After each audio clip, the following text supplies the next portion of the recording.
I was sitting on the edge of a hospital bed, pulling on my shoes, the brown ones with the worn heel, when she said it. I'd been at St. Dominic's for 14 days, a secondary infection, a complication from the treatment. The doctors were satisfied with my progress and had cleared me that morning. I was going home.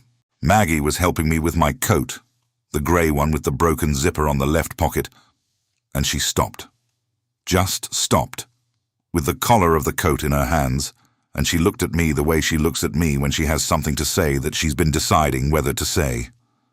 "Mr. Hayes," she said, "before we leave, I need to tell you something." I looked up. "About Derek." I waited. "He called," she said, "while you were here." "I know," I said. "He called my room a few times." "He called me," she said, "on my cell, every day." She set the coat down on the bed. She stood straight and folded her hands in front of her, and the afternoon light came through the blinds in thin, horizontal lines across the linoleum floor, and somewhere down the hall, a cart was rolling, and a monitor was beeping its slow, indifferent rhythm. "Every day for 14 days, she said. "The same question, every single time." I watched her face. He said, "Is he dead yet?" The room was very still. Not "how is he doing?" Not "is he in pain?" Not "does he need anything?" She paused, measured. Just, "Is he dead yet?" 14 calls, 14 days, 14 times the same 4 words. I sat with that. Then she said, "There's something else." I looked at her. "On day 8, she said, "he came in person. Sandra was with him. You were sedated. Pain management. You were out completely. They came to your room." She stopped. Her jaw tightened slightly. "They didn't stay in your room. They stood in the hallway outside your door. Cassie was at the nurse's station. She could hear the whole conversation." "What did they say?" Maggie looked at me steadily. "Derek told Sandra the old man had always been tighter than a drum with his money. He said it was finally time for that to change. He talked about the rental properties, the accounts. He'd done the math wrong. He thought the estate was around 160,000, your savings and the house and the truck. But he was certain it all came to him." She paused. "Sandra said everything you'd ever pinched and saved and refused to spend, they were going to enjoy. She called you a cheap old man." Another pause. "She said they'd been waiting long enough, that everything you hoarded in your whole life, they were finally going to get to spend." She said it plainly. She didn't dress it up and she didn't soften it, because Maggie Cole is not a woman who softens things when the truth matters more than comfort. "Then they went to the cafeteria," she said. "They had lunch. They left without coming back." The corridor sounds continued outside the door, the cart, the monitor, a voice calling a room number somewhere. Ordinary hospital sounds, going on exactly as before. I looked down at my hands on my knees. The hands of a man who had worked with them for 31 years. Calloused, spotted, the knuckle on the right index finger still slightly swollen from an injury in 1998 that never fully healed. I thought about my son standing in a hallway outside my unconscious body, calculating. I thought about 14 days of the same 4 words. I stayed very quiet for a long time. Then I said, "Maggie, how long have you been carrying this?" "Since day 8, she said. "For the last 6 days I've been deciding whether to tell you." "Why did you?" She was quiet for a moment. "Because you deserve to know," she said, "who's been waiting for you." I nodded slowly. I picked up my coat from the bed. I put it on. I looked at the room one last time, the adjusted bed, the vitals monitor, the plastic chair where Maggie had sat on the bad nights, the windowsill where she'd left a crossword book on day 3 because she knew I'd want it. "Maggie," I said, "when we get to the car, I want to tell you something." She picked up the canvas bag with her supplies. "All right. Something I should have told you a long time ago. My name is Walter James Hayes. I'm 64 years old. For 31 years, I was head building superintendent for the Hinds County School District in central Mississippi. Gray uniform, steel-toed boots, a ring of keys that weighed half a pound, and a clipboard I could have told you the weight of in my sleep. I fixed what was broken. I kept things running. I went home at the end of the day satisfied, because the work had dignity, and I understood that, and that understanding was enough. My wife Clara died 13 years ago.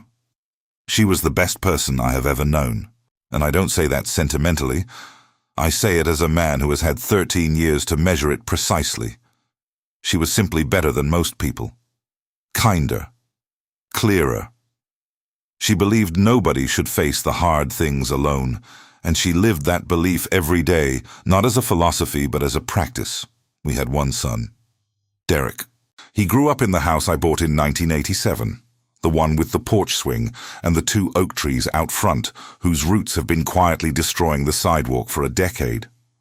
He grew up fed and wanted and loved, and somewhere between the boy who held his mother's hand for 3 days straight while she was dying and the man who stood in a hospital hallway calculating estate figures, something changed in him. I've had 6 years to try to understand what. I still don't have a clean answer. 6 years ago, I was diagnosed with pancreatic cancer. Stage 3. Slow progressing. The kind that can be managed, that allows time, that gives you years instead of months, if you're careful and fortunate. But it requires consistent management, daily attention, someone who knows what to watch for. I needed care.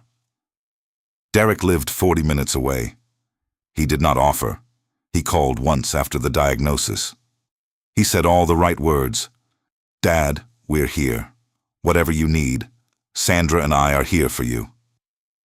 And then the calls got shorter and further apart, and then they thinned almost to nothing.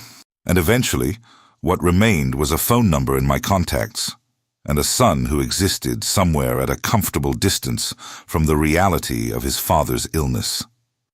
Maggie Cole came to me through the home care program at St. Dominic's.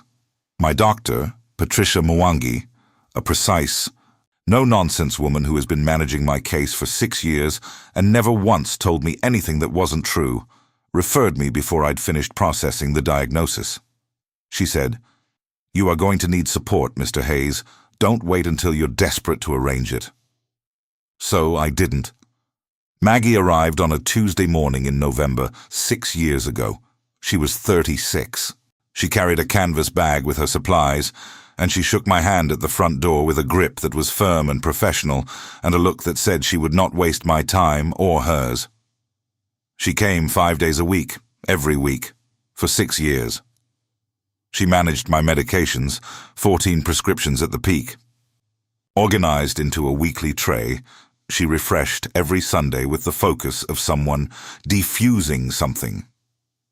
She took my vitals and tracked them in a notebook and called Dr. Mwangi's office the moment she saw something shift. She drove me to appointments when I wasn't fit to drive. She cooked on the hard weeks. Nothing elaborate, just solid things. Soup and cornbread and roast chicken left in containers in the refrigerator with notes in her careful handwriting. Tuesday's soup, heat low. Don't let it boil. She also, without announcing she was doing it, simply kept me company. She didn't fuss. She didn't perform concern. She didn't treat me like a condition to be managed. She treated me like a person who happened to be sick, which is a distinction that matters more than most healthy people understand.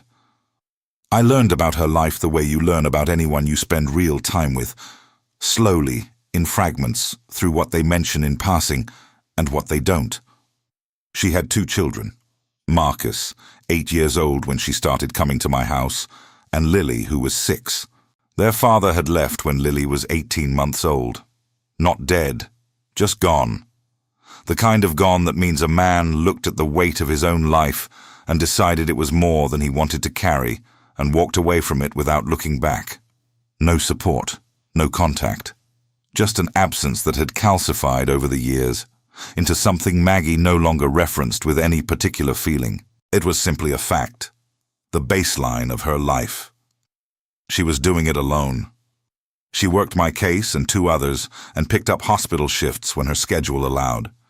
She drove Marcus to school and Lily to a daycare that cost her $847 a month.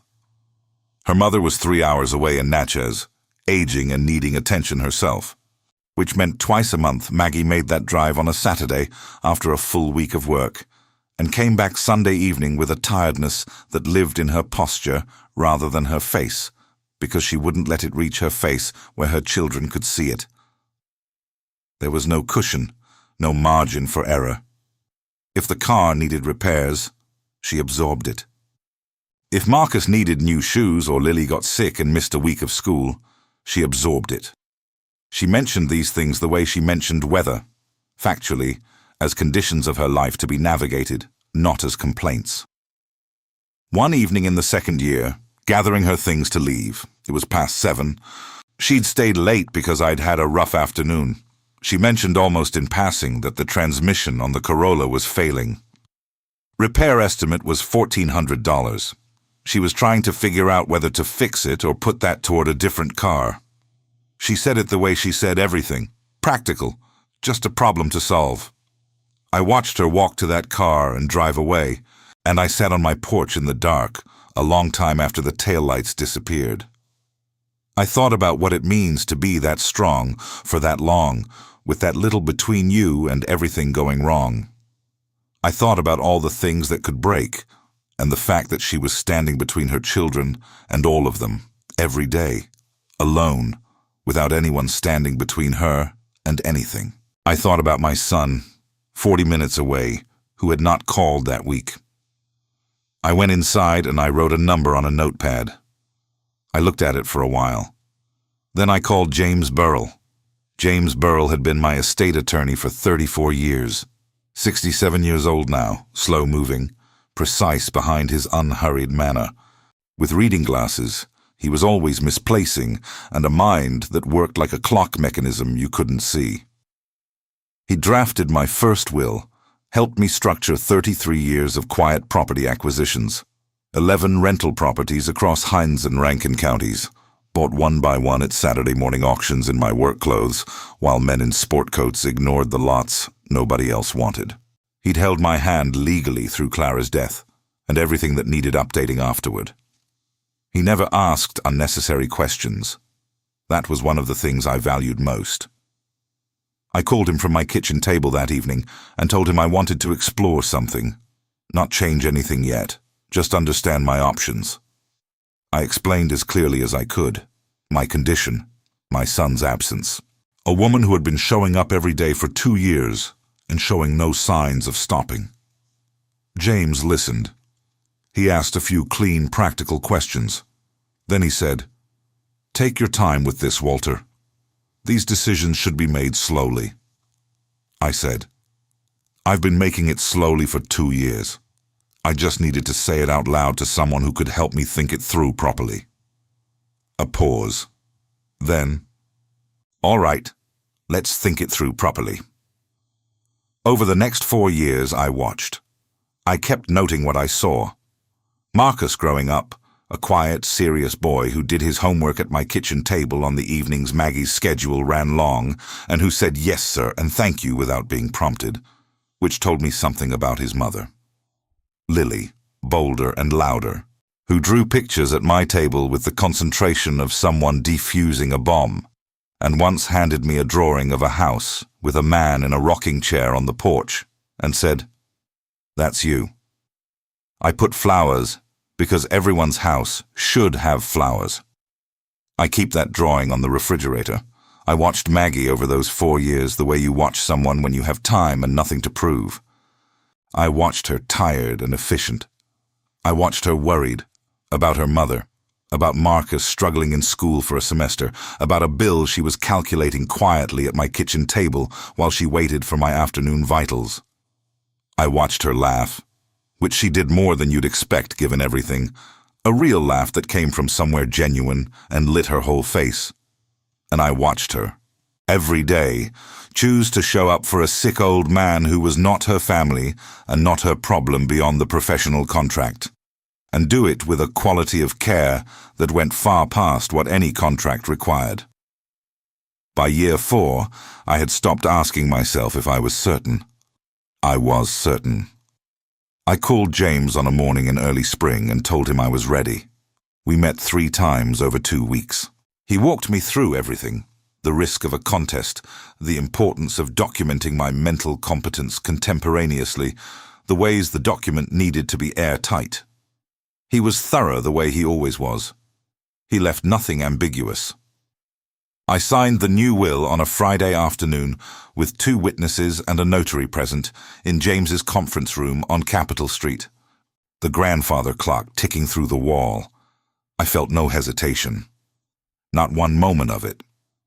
What I felt was the specific quiet rightness of a decision made honestly after years of honest observation. I put the pen down and said, "Make sure it's solid." James said, "It's the most solid document I've ever drafted for you." I did not tell Maggie. What I did instead was attend to the things I could fix now. The Corolla had been replaced.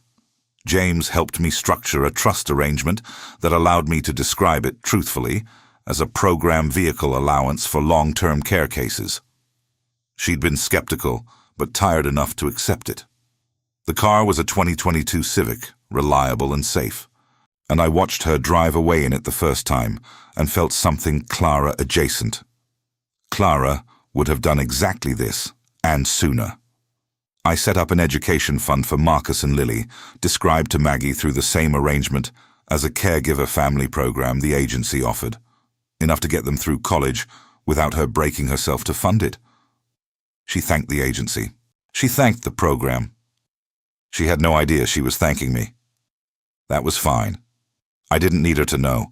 I needed it to be done. Then came the infection.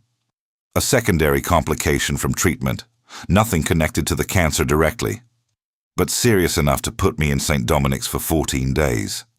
Room 412, 2nd floor, window facing the parking structure. Maggie visited every day she wasn't on shift for another case. She brought crossword books from the gift shop and stayed past visiting hours twice because the night nurse knew her and looked the other way. She sat in the plastic chair by my bed, and we did the crossword together and argued about clues, and it was, in its way, one of the more peaceful stretches of the 6 years. Derek called the room 3 times in 14 days. Short calls.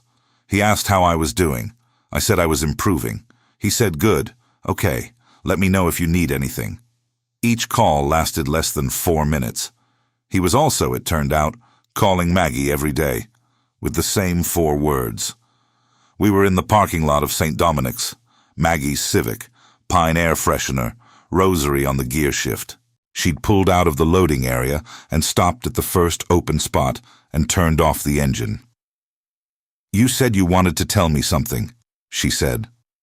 I was looking out at the October afternoon light on the hospital facade, a woman pushing a stroller on the sidewalk, an old man, older than me, moving slowly toward the entrance with a walker and a look of determined patience. $2,454,000, I said. She turned and looked at me. "That's the estate," I said. 11 properties, retirement accounts, life insurance. That's the number James has on file. Derek thinks it's about 160,000. I paused. He's been wrong for a long time. I never corrected him. Maggie was very still. 4 years ago, I said, I changed my will. James helped me. It took 3 meetings and 2 weeks of drafting, and it is, James tells me, the most solid document he has ever prepared. I looked at her. You are the sole beneficiary. Everything. The properties, the accounts, the policy. There is also an education trust, $47,000, designated for Marcus and Lily, for any accredited institution. She didn't say anything. I need you to hear the reason, I said. Not out of pity, not because I felt sorry for you, though I have sometimes, because you work harder than almost anyone I've ever known, and you do it without a net, and that has never been lost on me. I stopped. Looked for the words. I did it because for 6 years I watched you show up. every day, without an audience, without anything required of you beyond the professional minimum. You learned everything about my condition and carried that knowledge carefully. You sat with me at 2 in the morning when I was frightened, and you didn't make me feel ashamed of being frightened. You raised 2 children alone while doing it. You gave my grandchildren's drawings to a sick old man who needed something on his refrigerator. I paused. I have been watching people for 64 years. I know the difference between someone who shows up and someone who doesn't. Maggie pressed her hands flat on her thighs. Her jaw was working. Clara would have loved you, I said. She would have seen you the first day and loved you. I'm slower than she was, but I got there. She put her face in her hands. She didn't make a sound. She just sat with her face in her hands for a minute, her shoulders moving slightly. Then she lifted her head and looked at the windshield. Her eyes were wet, and her expression was the one she uses when she's decided to hold herself together. "Walter," she said, I don't have words." "You don't need them," I said. A long silence. "When is the reading?" she asked. "James will schedule it. He'll contact Derek formally." I looked out the window. "I want you there." She nodded. She turned the key in the ignition. "Tell me about Clara," she said. So I did, all the way home. The formal reading took place on a Thursday morning in November in James Burrell's conference room on Capitol Street.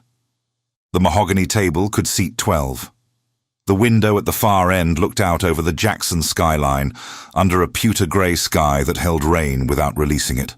A tray with coffee, water glasses, the grandfather clock ticking through the wall with its slow, indifferent patience.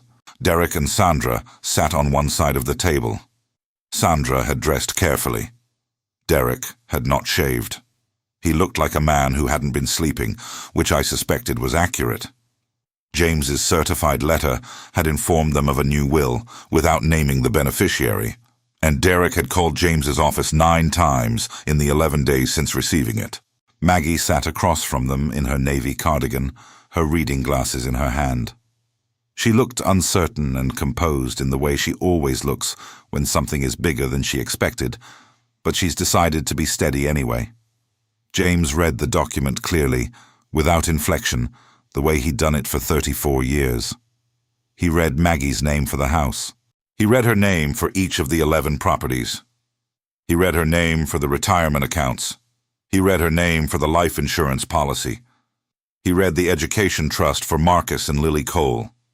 He read the bequest to Derek James Hayes, the 2009 Chevrolet pickup truck, in full. Sandra made a sound I will not try to describe. Derek sat very still. He was looking at the table. The color had left his face. His hands were flat on the mahogany surface in front of him. Maggie was looking at me. Her eyes were wet. She shook her head slowly, back and forth. "Walter," she said quietly. "You earned it," I said. 6 years of every day. You earned every cent. Derek stood. His chair scraped hard across the wood floor. He looked at me, really looked, the way he hadn't in years, and his mouth opened and closed. "Dad." His voice was thin. She's not your family." "She showed up," I said. "Every day for 6 years, she showed up." I stood up, slowly, the way I do everything now. "I know what you said to her every month for 6 years. I know the only question you ever asked." I looked at him across the table. "You asked if I was dead yet. 14 days in that hospital room, and every day the same 4 words." I paused. "You never once asked if I was in pain. You never asked if I was frightened. You never asked what you could do." I stopped, let it sit. She asked, every day. His chin dropped. "You're my son," I said. "You will always be my son. I loved you before you drew a breath, and I'll love you after I don't anymore. That's not the question." I looked at him steadily. "The question is what you chose to do with that." He and Sandra left. Maggie and I sat together in that conference room for a long time after. James had calls to make and gave us the room. The city moved quietly outside the pewter window. A pigeon landed on the sill and considered its options. "I want to ask you something," she said. "Go ahead." "Your son, do you think he'll—" She stopped. "Do you think there's anything left there?" I thought about it honestly. "He called me 3 weeks after his mother died," I said, "and cried for an hour on the phone. Just cried, not asking for anything, just needing somewhere to put the grief." I looked at the window. "That person is still in there somewhere. What he does with that is up to him." She was quiet. "Derek called me last week," I said. "He didn't argue the will. He didn't bring lawyers. He just asked if he could come see me." Maggie looked at me. I said, "Yes," I said. "He's coming Saturday." "Are you ready for that?" "I think so." He came on a Saturday, the way I said he could. He brought nothing. He sat on the porch with me in the November afternoon. The oak leaves mostly down now, the yard open and gray and quiet. We talked about his mother. We talked about a fishing trip to the Pascagoula River in 1994, just the two of us, when I'd hooked my own sleeve trying to cast, and he'd laughed until he couldn't stand. We talked about a birdhouse we built when he was 7 that fell apart the first time a bird landed on it, and how we'd laughed at that and then built a better one. He cried before he left. I held him in the front yard under the oak trees, my son who lost his way and may or may not find it again. And I felt, not the absence of pain. The pain was there. It stayed. But underneath it, something else. Something that had been there since the morning in James's conference room when I put the pen down and felt the rightness of what I'd done. Clarity. Just clean, quiet clarity. I have time left. The doctors are honest with me and I am grateful for it. Most days I sit in the porch swing. Maggie comes on her days off. She brings the kids sometimes. Marcus is 14 now, tall and serious and doing well. Lily is 12 and still draws pictures with the same absolute confidence in their worth. She gave me one last month. A man in a porch swing, 2 big trees, a woman and 2 children in the yard. Below it, in careful letters, our family. It's on the refrigerator, next to the one she drew the year she was 6. I look at them both, sometimes, when I'm getting water in the evening. 2 drawings, 6 years apart. The same instinct, to make something, give it away, call it family. Clara had that instinct too. Here is what I know at 64, with the time I have left. A family is not only the people who share your blood, it is the people who choose you. Not once, not when it's easy, but day after day, when nothing requires it, when no one is keeping score. It is the people who sit with you in the dark, because you need it, and they can see that, and that is reason enough. The greatest inheritance you can leave the people who matter is not money or property, or anything that can be divided and argued over in a conference room. It is the simple, irreducible act of being seen. I saw Maggie Cole. I found her worthy of everything I had to give. That is the whole story. That is all of it.